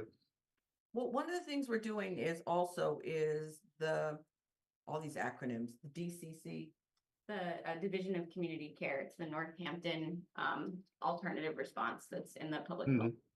And they're rooted in public health. So some of the things that we've done is work with them because there was a neighbor who was having some difficulty, who was here yesterday and the day before. And one of the things we were able to do was, with our relationship with Craig's Door, was able to get them a bed at the hotel in Hadley, and provide them with some services and work with Craig's Doors, their resource center, et cetera, to be able to help them. Also, we are working or trying to develop relationships to get clinical support, and working with Louise, who is the co-responder for the police department, on just other avenues that we could take. I don't know how much your former, how much of a role your former employer would would plan this. But you know, to have the ability to have a mental health day program that somebody could get referred to, or again, a respite program would be valuable. Mhm. Thank The you. other thing that we've done is, so one of the folks that we contract with is the Wildflower Alliance. And so they run a series of different programs in the community that range from bridging services. So if somebody's coming out of a hospital stay and sort of reintegrating back into the community, they work with folks in that capacity, as well as different groups. And one of the things that we also did was we trained all of our responders to kind of understand the process too for a FIA, which is a very short term 3-day respite stay in Northampton. But that's also one of the options. And then one of the things that we're going to hopefully bring back online in the next month or so is we hosted it was originally bi-monthly. I think now it'll be moving to be monthly for a CREST social service meeting. And so that brought together a lot of folks from DMH, from social services, as well as different town department players. And now we're actually going to look to co-host that with public health. And that also, the resource guide that Camille had mentioned, we're actually going to be sharing that in that space so that we can see that we don't want to be doing this work in siloed fashions, right? Like that's where it can kind of be problematic, or you're repeating the same thing. And really, when we're trying to serve folks, right, we want a more holistic kind of expansive approach. And so we're, you know, actively working. We had a meeting 2 weeks ago, for example, with Craig's Doors, and we said they also shared with us their resource guide, so we can kind of incorporate it and have a really robust version. And that does one of two things. We've put that in a QR code, so it's listed on our website now, but it's also on a QR code on the back of our general business cards. And we've also are in the process of printing up those cards to distribute both to PD and fire, so that then when there's somebody that they might interact with, right, that's in those, coming out of those kind of DMH systems or things like that, if we're not available in the moment for a warm handoff or that type of thing, they can actively also refer folks to us in that way. And there's kind of more there, or somebody could look at the resource guide themselves, but also all of our responders are trained to really understand those resources really in depth as well. And Super. also some of the other things that we have is we also have printed out and put on the bus stops. We've also given them to all of our resources, actual printed laminated versions. There's some in town hall, so that if people see them, they can just take a picture, or we have left brochures around town, so at different businesses. And that's the difference, is that one of the things that we have that that emergency responders don't have is we have time. Police and fire go in, mitigate a situation, and get out. We go in, we are able to sit down with folks and find out what exactly their needs are, and we can take the time to do this with them. And I think that is an important part of what CREST is here for. But thank you very much. Kathy? Thank you. And thank you for agreeing to come to the District 1 meeting on Sunday. I'm excited. And much of what you've just presented, you could just have a few minutes and then take questions. I mean, I have a couple questions, and this is looking forward. I realize you're on day 29, and Kat has been holding the show together for a while, as the amount of turnover you just described is, it maybe is not unexpected when you're starting up a brand new program and you're training people, because they didn't necessarily know what they were getting into. You weren't bringing them from a job that was just like this one, and now they're moving over. They were experiencing. So some of that is, I think, growing pains that are maybe anticipated but unavoidable. So I have a couple questions as you look forward. You mentioned we don't co-respond at all, with police. On some of the mental health or community, on occasion, would it make any sense that the team going out is one police, one CREST in an unmarked car, and then a handoff could be that this is the type of mental that CREST could carry it forward? Or does it need to be first police and Crest when you said trying to work and not duplicate. So trying to think, and it's what's going on in Northampton, what's going on in Greenfield. You know, there are everyone's got their own unique model, but trying to learn from each other, saying we started out this way with minor changes.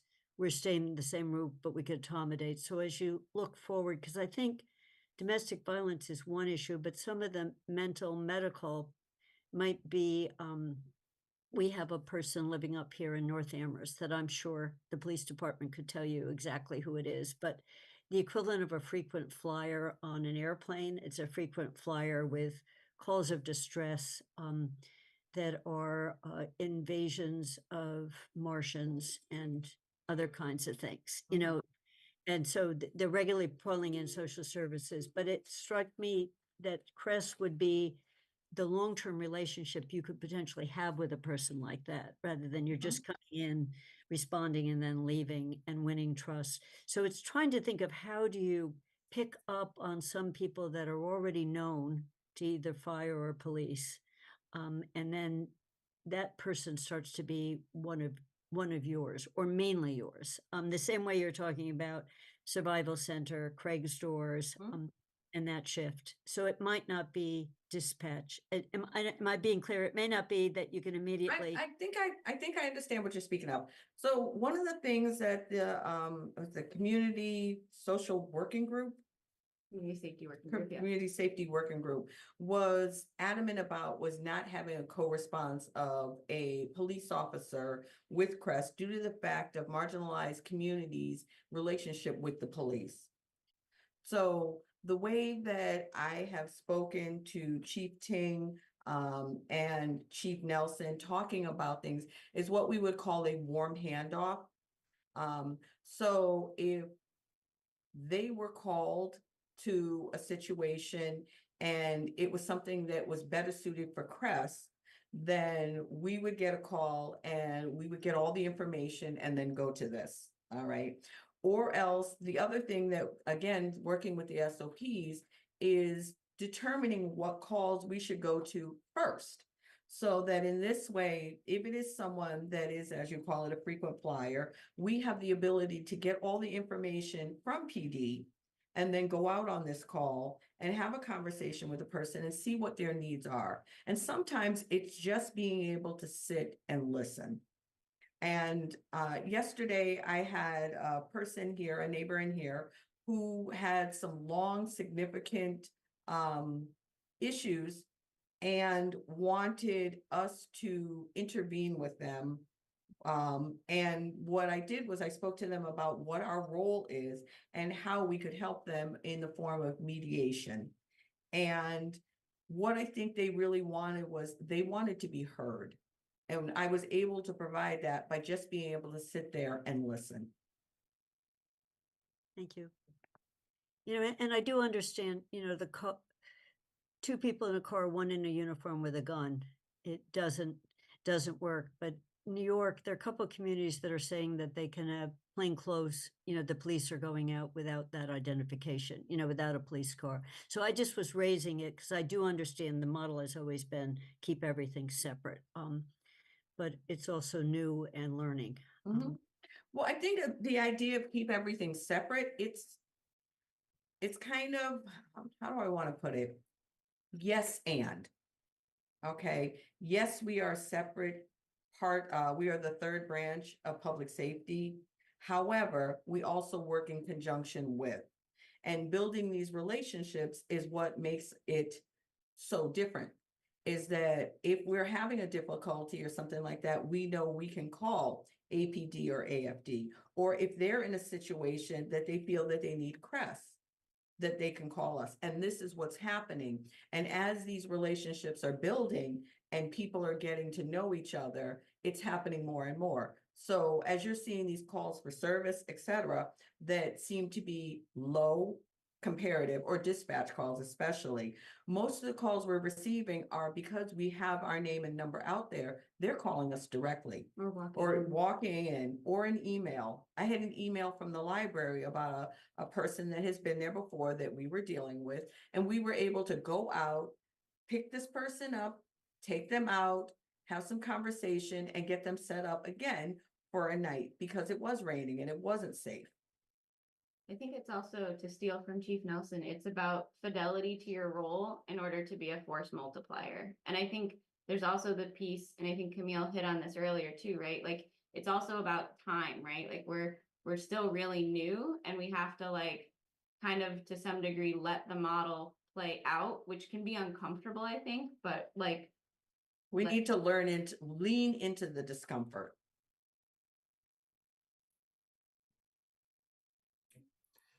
Councilor Walker? Thank you.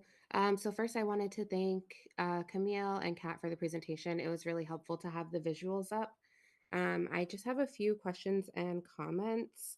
As an original member of the CSWG, a prior co-chair of the CSWG, I do have some concerns that don't need to necessarily be discussed in this meeting, but I just wanted to bring up about the mission statement, just because, and nothing, not that there's much wrong with it, but why the unarmed public safety department rooted in trauma-informed and anti-racist framework was listed last.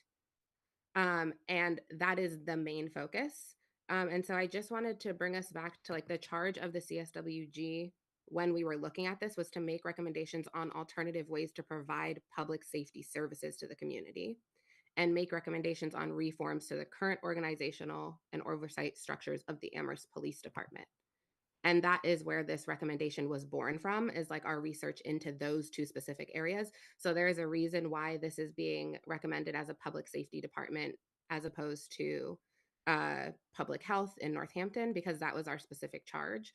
And when we were looking at and, doing interviews with community members, what we found is that the gap in services that we're referring to was more often than not linked to experiences by BIPOC community members. So I do really appreciate Camille's reinforcement of the marginalized communities experiencing these gaps and having those experiences and sometimes concerns with the PD.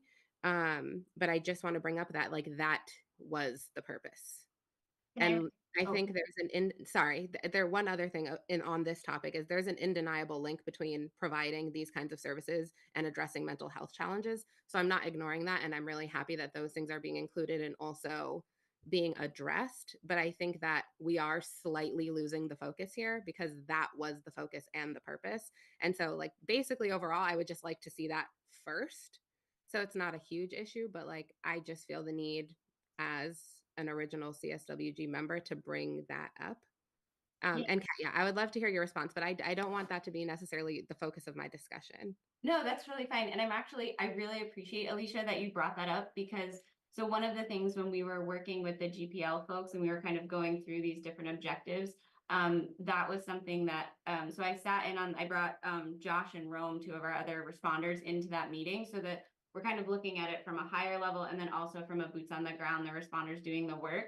And when the GPL had mentioned that, all three of us were like, basically raised the exact same concern that you did. And so we received these questions late on Wednesday afternoon, and we are a small department, as Camille said, with like not all the proper support. So we're pulled into 1,000 directions. And so I was up very late last night putting this presentation together and I took a screenshot of that. And we actually had them reword that because even on that where it said marginalized, it said vulnerable communities. And all of us were like, this needs to be centering BIPOC folks. So as I took that screenshot, I was like looking through all these emails being like, is there another way that they moved this up? And it's in an Excel document, but it's like, because we added to it, because we were also saying essentially what you were, it just didn't get in that screenshot. And so I'm happy to share those other presentations offline or things like that. But I just want to thank you for raising that. And I also want you to know that that's something that we are thinking about. And even when we're looking at sort of if we get renewed for our EAPS funding, there are so many other ways that we want to think about really infusing and centering BIPOC in a way that I think hasn't necessarily happened as we'd like to see it happen. So I just want to say that like I hear you, and that is me editing things at 2:00 in the morning for this presentation. So I apologize. No worries. I really appreciate that response and clarification. And then that leads me into like, I just have a couple of quick questions, but one of them is you talked briefly about the, proposed organizational chart versus like where we actually are. And maybe you can't answer both of these questions, but one is that, like, do you feel that the budget that you're given for this upcoming fiscal year supports you all enough to continue this? Because we're, building and growing and learning um, through the next year. And is there a plan or a thought for expanding on that in the coming futures? And has that been a part of the conversation? Like, do we think what we have now is enough for this year? Do we think we'll need more after that? Do we think we need more now? And just like, what are your current thoughts on that in terms of the positions that you have and how functioning is looking for now? Well, as it stands now, people are wearing many hats, and that responders and myself and Kat are being pulled in different directions trying to get things done. But I do know that the thing that we need most right now is an administrative assistant. And I think the goal for us would be to have an assistant director and a clinician. And I'd like to build towards that, as well as expanding the hours. So again, this is a crawl, walk, run. And I mean, any department would say we could always use some more money to make these things happen. Right. Okay, thank you. That is helpful. Yeah, and I think the Crest department, when we first started originally, and I think this was part of the initial placement in the Bang Center with the renovations that happened, that there was a BIPOC-led mental health agency that was supposed to move in and start with Crest. And I'm not sure exactly what happened with that, but I think the idea is that there would be a clinician working with you all. So I would definitely support and love to see that happen in the future. And hopefully, if not this year, in the next coming budget years, we'll be able to accommodate those things. I had one other question. Sorry, I had so many notes. Yes. The other thing, Alicia, that I just want to add, so one of the things, so in October, we had to do sort of a comprehensive update to our implementation plan for our equitable approaches to public safety, the EAPS Department of Public Health grant. And one of the things that if we're renewed, the sort of third bucket that we'd like to work on with the Harvard Kennedy Foundation is drafting RFPs, so that if we are funded, we can sort of hit the ground running to put that out. Because now that we've done the work, we're kind of seeing like what's missing or what needs to be augmented. And so one of the things that we looked at is, are there ways that we can kind of creatively potentially use that funding as a short-term gap to maybe fund a clinician in some ways, if that's per diem, if that's full-time, or what that looks like. And so we're having kind of conversations around ways that we can get creative around that. And then, eventually, right, like that's the main thing is like, while the operating budget supports 96% of our personnel, eventually, as you stand up and as you expand, right, and as we want to be kind of co-equal branches and expand, that will hopefully adjust accordingly. And so we would then need to also put in place, if we're awarded a 3-year grant or something like that, how we would be able to do that. And I think also going back to some of the data and the metrics, that's also the benefit of why we're doing the stuff that we're doing now, because right now we're not currently eligible for DOJ grants, Department of Justice grants. And so some of these other metrics that we're looking at hopefully will also later on, right, because this is now happening on a national level, that maybe other things will also open up. So it's just, again, I just want to say I appreciate your point, and it's something that we're not only that we are aware that we want, but we're also trying to think of different solutions for how we can do that. Okay, great. Thank you. And I have one last comment / question.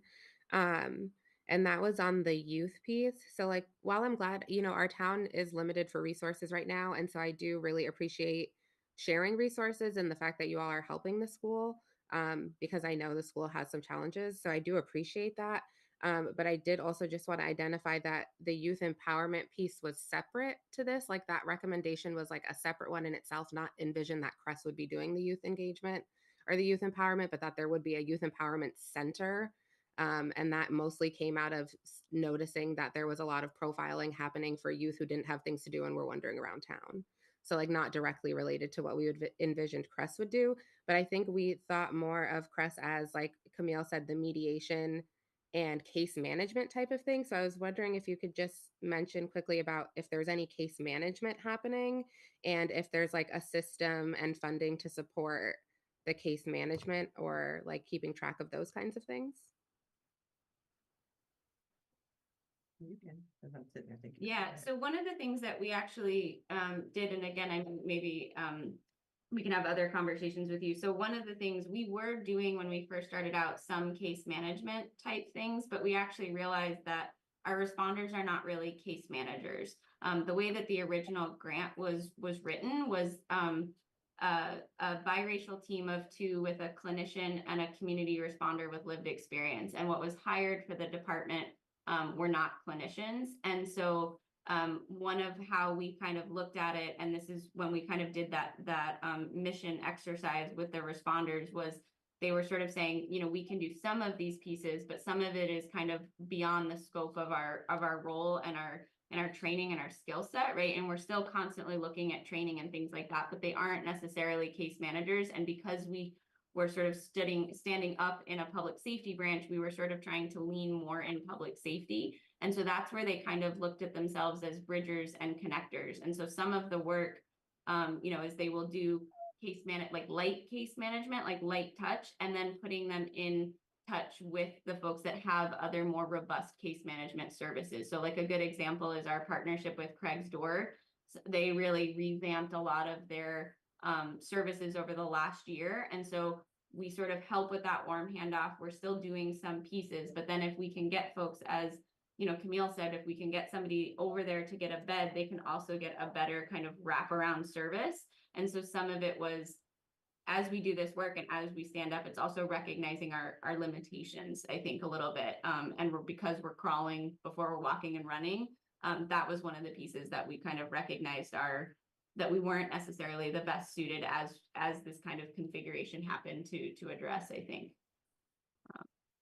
And if we get a clinician in, that will also help with that case management piece. So Right.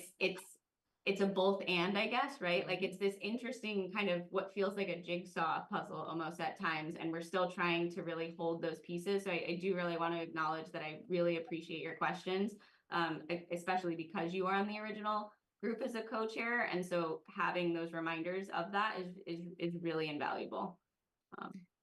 Thank you. Sorry, I didn't get these questions in ahead of time, but most of them came up as the visuals were available. But I really appreciate you taking the time to answer them and for all of the work that you are doing. Well, and thank you for all your foregrounding work to allow us to do this work. Like it's a privilege and a blessing to work with the folks in the capacity that we do. So thank you. Thanks. Andy?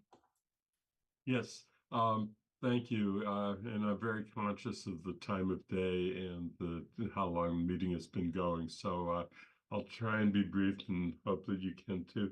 There are 2 questions that I had, and they came from public comment at the beginning of the meeting. I don't know if you heard public comment, but there was one person who spoke and raised several CREST-related issues, one of which you touched on a little bit, and I was wondering if you could say a little bit more, and that is the coverage of hours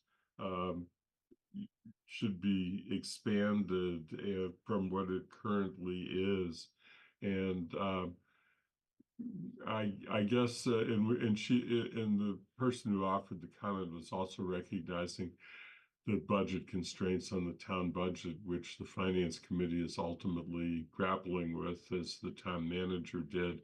But from a programmatic standpoint, you mentioned possibly expanding hours. What are the hours that you would expand to if you had the option? And what do you think the staffing implication would be if you were able to do that? So that's question number 1. Okay, so that one is something that when I came in, along with the SOPs, was talked about with the responders of my plans. So currently at day 29, being able to get our department grounded and everyone set after having CREST 1.0, CREST 2.0, which was the implementation team, and now with myself as CREST 3.0, I feel that making sure that we have a solid base and again with the crawl, walk, run, is of utmost importance. And the plan is to expand our hours. And what I'm doing is looking with dispatch to see when the times of calls are. So currently we are 8 to 4. And the next step would be to move us from 8 to 4 to 8 to 8. Now, do realize that there are only 8 responders who respond in teams of 2. And so with time off, holidays, etc., that's going to take some figuring out of how to do this. As Chief Nelson spoke of, with the amount of people that they have and the difficulty they have staffing 24/7, Chief Olmsted, Chief Olmsted talked about not 2,000 hours that the normal person works, but 8,000 hours. So it would be impossible for us to, virtually impossible, for us to do 24/7 with 8 people. And the other part of this is also we need to have leadership on those other ships. So it would have to be, there's some staffing concerns. But the goal is eventually to get as much coverage during the times that are needed. So that is one of the things I'm working with dispatch and APD to find out what time it is that CREST would most likely be utilized. I know for some it's in the morning when we have our unhoused population. And for others, it would be early in the evening, people getting home. So we're trying to work that out and figure out what hours would be best served. Okay, thank you. That's helpful. The other thing that the caller who offered public comment brought up was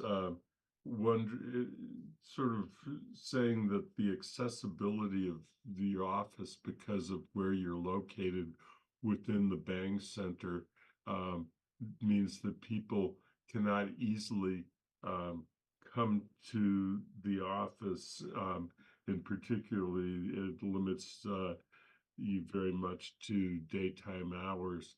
I was wondering if you had any thoughts about responding to that question, again, recognizing that a lot of work was put in getting you where you are and getting the space ready for the department and budget constraints. But was there any validity to the concern that she has brought up?